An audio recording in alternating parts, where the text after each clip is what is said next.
Welcome back, I'm George, and in this video I'm going to show you the first things you need to do on your new iPhone 16 Pro. We have new customization, we have camera features, battery features, and much more. So sit down and get comfortable because, as I said, there is a lot to cover in this video.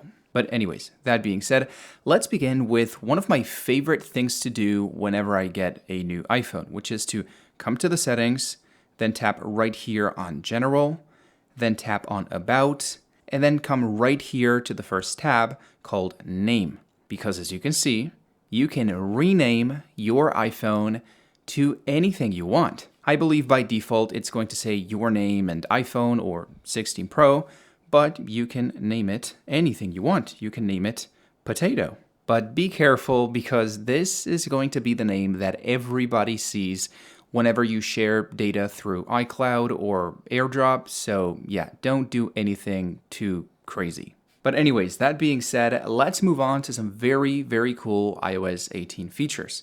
The first one is right here on Safari, and it's that you can delete ads and annoying cookie pop-ups that show up all the time with just 2 taps.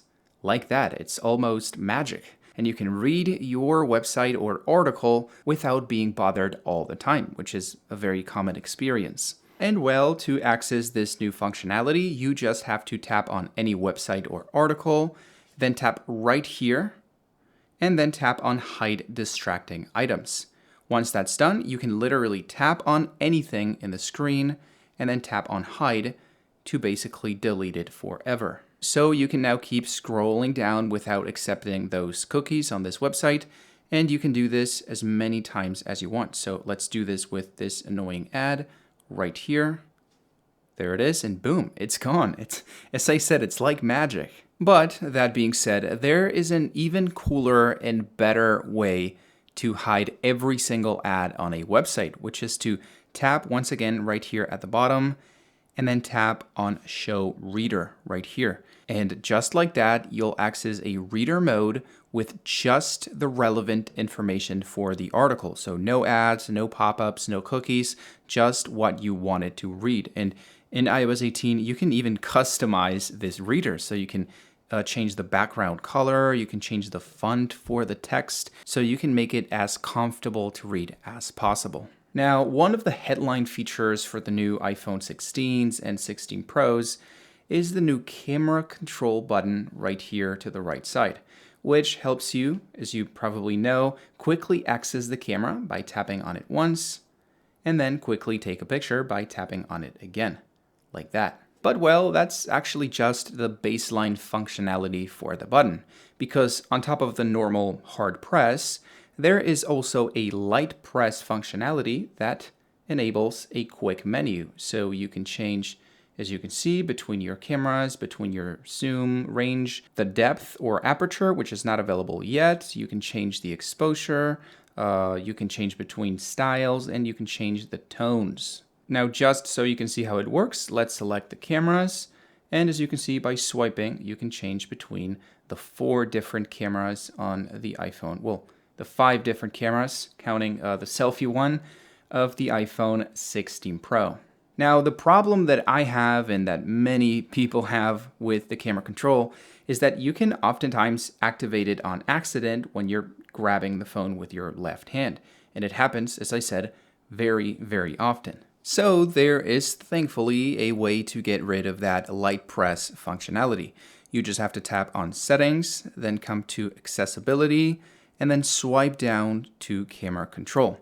Here you just have to delete or deactivate light press, and of course you will still have access to the base functionality of entering the camera and taking pictures, but you won't accidentally light press on that quick menu, which can be very uncomfortable. Now, something very cool I found out about the camera control is that you can not only use it to open up the camera. So if you tap on camera right here on the main settings and then tap on camera control, you can actually choose what app between this kind of tiny list of apps you open when you tap on the button. So instead of camera, you can open Instagram or Snapchat or a code scanner for when you want to scan a code. I believe it would be very nice if Apple opened it up to any other app or any other functionality, like with the action button. But yeah, this is all the functionality we get for now. Now, that being said, one of my favorite parts about getting a new phone is customizing it with cases. I'm a very big fan of cases. I always go online looking for the best options available. And well, that is exactly what I've done with the iPhone 16 Pro. These right here are what I believe to be the best cases for the phone. The first one right here is more on the premium side. It is made by Banks. It has a metal ring around the cameras. It's made out of Kevlar for more durability, and it feels very well in the hand. The second one is a must, in my opinion, for every iPhone user.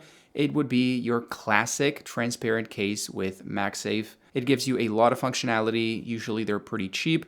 And generally nowadays, most of them are pretty well built. So you're not going to have any issues with any case that you buy on Amazon or any other site. I left links for both of these, which are my favorites, down below in the description, but you can get any one you want. I always recommend you protect these phones because they are very expensive and made out of glass. But anyways, that being said, let's move on with another very big change on iOS 18, which is that for the first time ever, we get a fully customizable control center. So not only you can arrange these little buttons at the bottom, but you can arrange anything on the control center in any way you want. So you can move things without the magnetization we had before. So you can move everything to the bottom or to the top. You can make things a little bit bigger or a little bit smaller, and you can rearrange all of these icons without any limits. Now, the way it works is actually pretty simple.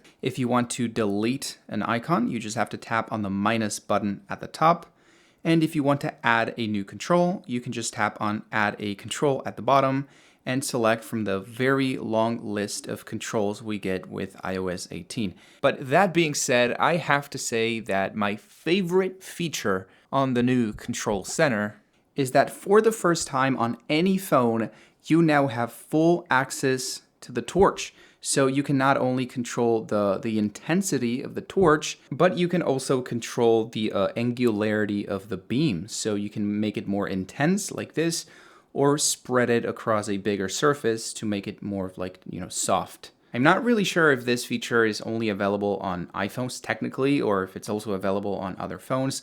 But as I said, I've only seen it on the iPhone. There's no other phone that has control for the angularity of the beam. But anyways, that said, let's talk about home screen customization, because for the first time ever on the iPhone, we can now actually customize the home screen like we can do on Android. So as you can see, we can tap and hold on icons and move them anywhere we want on the display, so they are not magnetized to each other. You can move them freely across the display. Then if you tap right here on Edit and then tap on Customize, you can, as you can see, change the color of your icons from light, which is the classic color scheme, to dark. And you can even tint your icons to any color you want. So you can make them fully white or fully, I'm not really sure if there's an option to make them fully black, but you can, besides black, I think you can customize them to look exactly how you want. As you can see, you also have the option to darken the wallpaper behind so it better fits the dark mode or the tinted mode. And my favorite customization feature is that you can now make the icons a little bit bigger and remove the text below. So it gives you a much cleaner look. As you can see, it can look a little weird at first, but it's much, much cleaner. Now, something a little bit less known is that with iOS 18, you can also lock apps with Face ID. So only you with your face can enter the app. And this is very useful for sensitive apps like Photos or your banking accounts. So you just have to tap and hold on the app and then tap on Require Face ID. Then tap on either Require Face ID or Hide and Require Face ID, which is going to hide the app on a special folder. And then once that's done, as you can see, you won't be able to enter the app without Face ID. So if you give your phone to someone else and they try to sneak into your Photos or any other app, they won't be able to do it. So only the apps you allow them to use will be available. Every other app needs your face to work. Now, if you come from any iPhone that's not an iPhone 15 Pro, you are probably surprised to see that we don't get a mute switch. This year, we get a weird button right here at the top, which is, as probably some of you know, the action button that lets you do anything you want, really. There's absolutely no limits on what you can do with this little button right here. So if you want to customize it, you want to tap on Settings and then swipe down to Action Button. And here you'll be able to choose between a couple of default options like the silent mode, which is the same functionality we've had always with the mute switch, or a focus, or the camera. As you can see, you can open photo, selfie, video, portrait. You also have the option to toggle the torch, which is my favorite feature, although it's pretty simple. Shazam, translate, magnifier. But the real functionality for the action button is here on controls, which lets you choose between every single toggle you have on your control center, as you can see. So I highly recommend you come here to this menu and spend a couple minutes trying to figure it out, because as I said, there is a lot of customization and functionality on the shortcuts menu. But anyways, that being said, let's move on to my favorite feature of iOS 18 on the new iPhone 16 Pros. So if you swipe down to access the notification center / lock screen, and then you tap,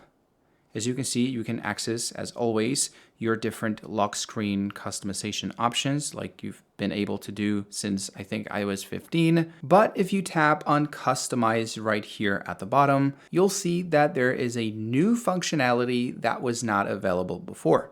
And it's that you can customize the quick toggles at the bottom. So as you can see, you can delete the one that comes in by default and then tap on plus to replace it with any quick toggle that's available on your control center, meaning a lot of different quick toggles to choose from. So once again, I recommend you spend a little bit of time, taking a look at everything that's available, because you can add a lot of functionality, especially, as I said earlier, with the shortcuts functionality, because it can basically be remapped to anything you want, anything. But anyways, that said, let's talk about the battery functionalities for the iPhone 16 Pro, both in terms of battery life and in terms of battery health. So let's tap on the settings and scroll down to battery right here. The first thing that you should always do, of course, is to turn on battery percentage to, of course, see how much battery life you have left. And then you want to tap right here on battery health.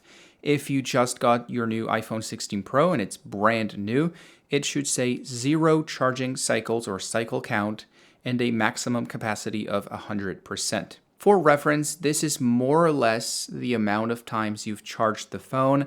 So if you've only been using it for a week, you should probably see something like 4, 5, something like that. Then back here on the main battery settings, you can tap on charging to select the maximum percentage of charge you can have on your iPhone, which may sound a little stupid at first. Why would I not want my iPhone to charge up to 100%? But turns out that if you select a lower number, like 90 or 85%, you can actually take better care of your battery health. So it will last for longer without degradation, so you can use your iPhone for a longer time without having to change the battery.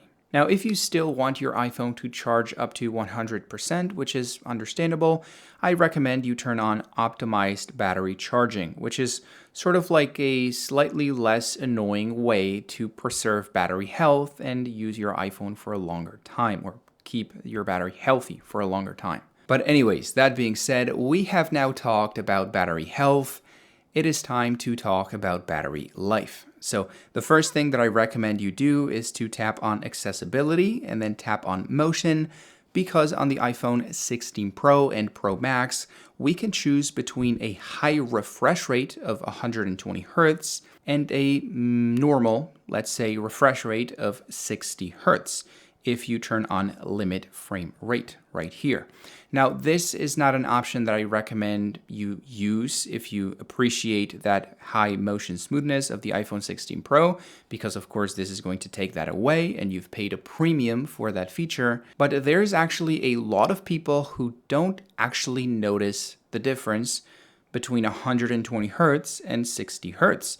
So if that's your case, as I said, I recommend you turn on limit frame rate because it is going to save battery life and you are not going to notice any difference. Now that said, an even more impactful tip to save battery life is to come right here to the notifications tab and select which apps are sending you notifications on a daily basis, because you'll be surprised to see many games, many stupid apps you've not used in 3 months sending you daily notifications and burning a lot of battery life in the process. So my advice is that you come here and disable the notifications for every app that's not important. So of course, this video game is not important. Call of Duty, of course, is not important. This one sends you a lot of notifications. Every single app is a little bit less battery life. So yeah, in my case, I recommend you only turn on like social media, your messages, stuff like that. Everything else, turn it off. And well, more in that vein, if you tap on General and then swipe down to Background App Refresh, you'll see that most of the apps that you have installed on your phone are actually refreshing every once in a while for no particular reason, and they are burning a lot of battery life in the process. So my advice once again is that you come here and disable every single app that doesn't have to be refreshing in the background, which is actually pretty much every app that I have installed on my phone. Like, why would I need a video game to refresh in the background? Why would I need, your messages, your social media, that's okay, but everything else, turn it off. Now, that being said, it is not all good news with iOS 18. You'll probably see that your beloved Photos app has been replaced with this kind of weird mess that combines a bunch of different weird menus that you're not familiar with, and that's very, very difficult to navigate. But thankfully, there is a way to fix the Photos app to make it a lot better. So you just want to scroll all the way to the bottom and then tap on Customize and Reorder. Here you'll be able to select which of those weird menus that show up at the bottom actually appear when you scroll down. So in my case, I don't really care for wallpaper suggestions or recent days, people and pets, pinned collections, memories, trips. Those I turn off because I just don't really believe they add any value. And I keep featured photos, media types, utilities, albums, and shared albums. Those are the ones that I believe are actually useful. And well, the icing on the cake is that you can also rearrange the order in which they appear by tapping on the 3 bars right here to the right side and then sliding them up and down as you please. But anyways, now that we are talking about photos, let's actually open the camera app, because one of the headline features on the iPhone 16 Pros is this thing right here at the top right called Photographic Styles, which is basically an improved version of the filter reel you had before. As you can see, you can still select between different base filters like natural, vibrant, luminous, dramatic, stuff like that. But as you can see, there is this little pad at the bottom that basically lets you tweak the filter so you can make it look better or different. Now that said, you are probably thinking that this is kind of confusing. Like, what does it do if I slide it to the right or to the top? Like, what am I actually changing? So a quick way to get familiar with the pad is that if you slide horizontally like this, you are changing the color. And if you slide up and down, you are changing the brightness or the exposure. So as you can see, if I slide up, it is going to look brighter, but if I slide down, it is going to look darker. Then if I swipe to the right, it is going to look more intense. And if I swipe to the left, it is going to look less intense. And well, you also have this slider at the bottom that basically controls the intensity of the filter. So if you swipe it all the way to the right, it has full effect. And if you swipe it all the way to the left, it basically has no effect. You're back to normal photos. Now, more in the same vein, I actually want to show you how you can take better photos and videos with your iPhone 16 Pro by changing a couple settings.